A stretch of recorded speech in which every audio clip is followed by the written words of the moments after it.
لیکن field marshal ہیں یا martial of the air force ہیں یا ایڈمرل آف دا فلیٹ ہیں، یہ دنیا کے مختلف ممالک میں ہیں، بحریہ کے لیے، فضائیہ کے لیے اور بری افواج کے لیے، ان کا ذکر کیا گیا ہے اور کہا گیا ہے کہ یہ قومی ہیروز ہوں گے جن کو یہ ٹائٹل دیا جائے گا. اور یہ ٹائٹل سر ساری دنیا میں تاحیات ہے.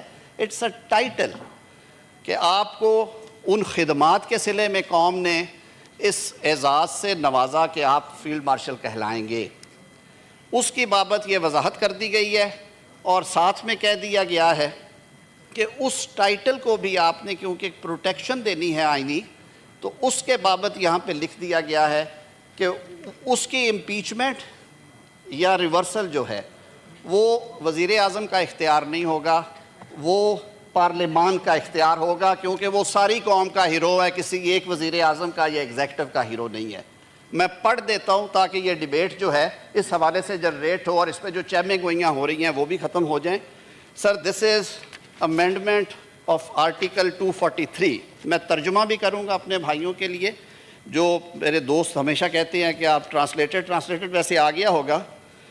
In the Constitution, in Article 243 for Clause 4, following shall be substituted, namely, the President shall, on the advice of Prime Minister, appoint the Chief of Army Staff, concurrently the Chief of Defence Forces. جو میں نے کہا جو original scheme ہے اور یہ دنیا کے بے تحاشا ممالک میں رائج ہے، وہ آ جائیں گے. آرمی چیف جو ہیں وہ چیف آف ڈیفنس فورسز ہوں گے.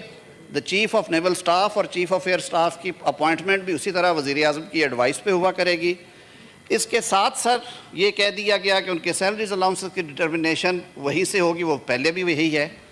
اب جو نئی کلازز ڈالی گئی ہیں وہ 5, 6, 7, 8, 9, 10, 11 ہیں جی. 5 کہتی ہے notwithstanding anything contained in clause 4 the office of chairman joint chief of staff committee shall stand abolished with effect from 27th day of November 2025. جو موجودہ chairman joint chief of staff committee ہیں sir وہ بھی ہمارے قومی hero ہیں. ان کے مدت ملازمت جب انہوں نے وہ اپوائنٹمنٹ ان کی ختم ہوگی اس کے بعد سر یہ عہدہ ابالش ہوگا. ان کے کرنسی آف پیریڈ میں سر پارلیمان یہ سوچ بھی نہیں سکتی کہ انہیں اس عہدے سے ہم محروم کریں. لیکن اس کے بعد نئی تقرری نہیں ہوگی کیونکہ ہم نے چیف آف آرمی سٹاف جو ہیں انہی کو چیف آف ڈیفنس فورسز کی ذمہ داری سونپنی ہے. یہ تجویز ہے. تجویز یہ ہے کلاس 6 میں that the Prime Minister shall on the recommendation of Chief of Army Staff concurrently the Chief of Defence Forces appoint the Commander of National Strategic Command from members of Pakistan Army and shall also determine his salaries. یہ chairman joint chief of staff committee کے functions میں سے ایک یہ بھی function ہے. یہ ایک حساس معاملہ ہے سر. جو ہمارے ایسٹس ہیں، جو ہمارے دفاعی کیپیبلٹیز ہیں، میزائل سسٹم ہے، دیگر کیپیبلٹیز ہیں، نیوکلیئر کیپیبلٹیز، اس کے لیے ایک رسپانسبلٹی ہے. تو اس کی اپوائنٹمنٹ بھی وزیر اعظم کریں گے. Where the federal government promotes a member of armed forces to the rank of field marshal, marshal of air force and admiral of fleet, such officer shall retain the rank privileges and remain in uniform for life. دنیا کے بہت سارے ملکوں میں یہ رائج ہے. Command وہ ریلنکوش کر دیں گے. اگر وہ چیف آف ایئر ہیں تو اپنا ٹائم جب ان کا مکمل ہوگا وہ کمانڈ ریلنکوش کریں گے. آرمی چیف ہیں اس ٹائم کے مطابق کریں گے. لیکن یہ جو ان کو ٹائٹل اور رینک فیلڈ مارشل کا اگر کسی کو دیا گیا تو آئین اس کو پروٹیکٹ کر رہا ہے. 9 میں ہے the provisions of Article 248 as applicable to President shall mutatis mutandis apply to Field Marshal, Marshal of Air Force and Admiral of Fleet. جو میں نے بات کی ہے کہ پھر یہ نہیں ہے کہ ایک بندے نے اپنی ساری عمر دی، اس نے اس ملک کی خدمت میں ایک جنگ جیتی، ایک نہیں کئی اور محاذوں پہ کامیابی حاصل کی، قوم نے اسے اس ٹائٹل سے نوازا، تو یہ فرد واحد کا فیصلہ نہیں ہوگا کہ آپ یہ ٹائٹل واپس لے لیں. یہ اس ایوان کا اختیار ہے. یہ دونوں ایوان جوائنٹ سٹنگ میں بائی ووٹ اس کو کر سکتے ہیں جو صدر کو مؤاخذہ کرنے کا طریقہ ہے. Sir on completion of term of his command, یہ وہ بات ہے جس کی وضاحت میں under the law the federal government shall determine the responsibilities and duties of field marshal, marshal of air force and admiral of fleet in the interest of state. کہ جب وہ کمانڈ چھوڑتے ہیں تو اس کے بعد وفاقی حکومت کے لیے اوپن ہوگا کہ ان کو کسی اعزازی مشاورتی جس بھی کیپیسٹی میں وہ انہیں کہیں، کیونکہ وہ قوم کا سرمایہ ہے، یونیفارم میں ہیں، ٹائٹل آپ نے دیا ہوا ہے، تو وہ آپشن بھی دے دی گئی ہے. The President shall on the advice of Prime Minister determine the salary allowances and so of the officers of these three forces. تو سر یہ ساری وہ بات تھی آپ کے سامنے اس لیے رکھی ہے کہ اب آپ نے ان چیزوں کے اوپر ڈیبیٹ کرنا ہے. میرے خیال میں یہ کچھ ٹاپکس ہیں جن پہ میں نے کہہ دیا کہ فیڈرل کانسٹیٹیوشنل کورٹ قائم کرنے جا رہے ہیں ہم. ججز ٹرانسفر کے اوپر میں نے بات کر دی. سینٹ الیکشنز ایک ٹائم پہ ہوا کریں گے اور ابہام دور کرنے کی بات کر دی. کیبنٹ کی بات ہو گئی. 243 کی جو ہماری ڈیفنس فورسز ہیں اور اس پہ میں نے پھر عرض کیا ہے کہ ہماری سیاستیں ہمارا سب کچھ ہمارے ملک کے لیے ہے. ملک کی عزت وقار اور سالمیت کو سامنے رکھتے ہوئے اس پہ ڈیبیٹ کریں. سر آنکھوں پہ اس کا جواب دیں گے. سر دو چیزیں چھوٹی چھوٹی اور ہیں جی, دو چیزیں اور ہیں. ایک پریزیڈینشل امیونٹی کے اوپر ڈیبیٹ چلی ہوئی تھی, وہ کمیٹی میں معاملہ ڈیبیٹ ہوگا. دوسرا ہمارے حلیف جماعت متحدہ قومی موومنٹ اور ہماری حلیف جماعت بلوچستان عوامی پارٹی نے 2 بل آلریڈی انٹروڈیوس کروائے ہوئے ہیں کانسٹیٹیوشنل امینڈمنٹس کے, جو کہ آلریڈی اسٹینڈنگ کمیٹی میں ہیں. وزیر اعظم صاحب سے جب ان دوستوں کی ملاقات ہوئی اور عوامی نیشنل پارٹی کی بھی ایک تجویز جو ہے وہ بھی ٹیبل پہ آئی, وہاں پہ انہوں نے کہا کہ جب صوبہ خیبر پختونخوا کا نام NWFP سے بدلا جا رہا تھا تو ان کا یہ تقاضا تھا کہ اسے پختونخوا کے نام سے یاد کیا جائے. بہرکیف اس وقت 18ویں ترمیم میں اسے خیبر پختونخوا رکھا گیا. ہم نے کہا کہ جی آپ, کیونکہ اسٹینڈنگ کمیٹیز کو سر یہ اختیار ہوتا ہے کہ وہ بل کو بھی دیکھیں اور جو اس کے علاوہ بہتر تجویز ہے وہ بھی دیکھیں. ہماری حلیف اتحادی جماعت پاکستان پیپلز پارٹی نے یہ جو پروویژنز ہیں جو اس بل کا حصہ ہیں اس کی اپروول تو اپنی سینٹرل ایگزیکٹو کمیٹی سے لی ہے, جو ان کا ایک رواج ہے, اور وہ کہتے ہیں کہ ہم اس کے اندر ہی رہتے ہیں. لیکن اس کے باہر جو تجاویز ہے, جیسے میں نے عرض کیا کہ متحدہ قومی موومنٹ کا مقامی حکومتوں کو فائنینشلی با اختیار بنانے کا اور ان کا یہ کہ ان کے ٹینیور کو پروٹیکشن دی جائے, اور جو پنجاب اسمبلی کی ایک ریزولوشن آئی, یہ وہ ایشوز ہیں جو کہ وزیر اعظم صاحب نے آج کیبنٹ میں یہ ہدایت کی کہ وہ دوست کمیٹی میں اگر ان کو اٹھاتے ہیں تو رولز اینڈ پروسیجرز کے مطابق ہم کوشش کریں کہ اس پہ اتفاق رائے ہو. بلوچستان عوامی پارٹی کا صوبائی سیٹوں میں اضافے کا جو مطالبہ ہے کہ صوبہ بہت بڑا ہے اور حلقے بہت بڑے, آبادی کم ہے, تو اس میں اگر 65 سے اسے 90 یا 95 کر دیا جائے وہ بات بھی وہاں پہ ہو سکتی ہے. ایمل ولی خان صاحب کی جو تجویز ہے کہ اس کو بھی آپ کنسیڈر کریں کہ جہاں پہ پختون بستے ہیں اس صوبے کا نام, جیسے بلوچوں کے صوبے کے لیے ہم بلوچستان اور سندھی بھائیوں کا سندھ اور پنجابیوں کا پنجاب ہے, تو یہ بھی آپ ڈیبیٹ کر لیں وہاں پہ. سر جمہوریت کی خوبصورتی ہے کہ سیاستدان ہمیشہ مل بیٹھ کے افہام و تفہیم سے, منطق سے ایک دوسرے کو قائل کرتے ہیں. میں سر دل کی گہرائیوں سے خراج تحسین پیش کرتا ہوں آج اپنے اپوزیشن کے بھائیوں کو کہ انہوں نے اس نازک موقع کے اوپر تحمل کے ساتھ یہ بات سنی. ہم یہ توقع رکھتے ہیں اور مجھے ہدایت ہے اپنے حلیف جماعتوں کے رہنماؤں کی بھی, وزیر اعظم صاحب کی بھی, کہ میں پھر انہیں آج ایک دفعہ استدعا کروں کہ آپ اسٹینڈنگ کمیٹیز میں آئیں, آپ بیٹھ کے یہاں پہ ڈیبیٹ کریں. یہ آپ کا ڈیسیژن ہوگا. فلور آف ہاؤس پہ سر یہ جو بات کریں گے ہم اس کا جواب دینے کے پابند ہیں. میری آپ سب دوستوں سے گزارش ہوگی کہ بل کی کاپیاں آپ کے سامنے ہیں, جو آپ کے سامنے رکھا ہے, اس کے علاوہ اس میں کچھ نہیں ہے. لاز جو ہیں, قوانین جو ہیں, وہ لوگوں کے لیے ہوتے ہیں sir. People of Pakistan should be benefited. ہم نے اس نیت سے یہ چیزیں کی ہیں کہ نظام میں بھی استحکام رہے. کچھ چیزیں آپ اس پہ نتیجے عکس کریں گے بٹوین دا لائنز, تو بالکل میں کھل کے یہ بات کروں گا کہ سو موٹو کا اختیار ختم کیا ہے ہم نے. 184(3) کو ختم نہیں کیا, اس کو صرف وہاں سے اٹھا کے کانسٹیٹیوشنل کورٹ کے چیپٹر میں لے گئے ہیں. 186 ختم نہیں کیا, اس کو اٹھا کے ہم لے گئے ہیں اس ریلیونٹ چیپٹر میں.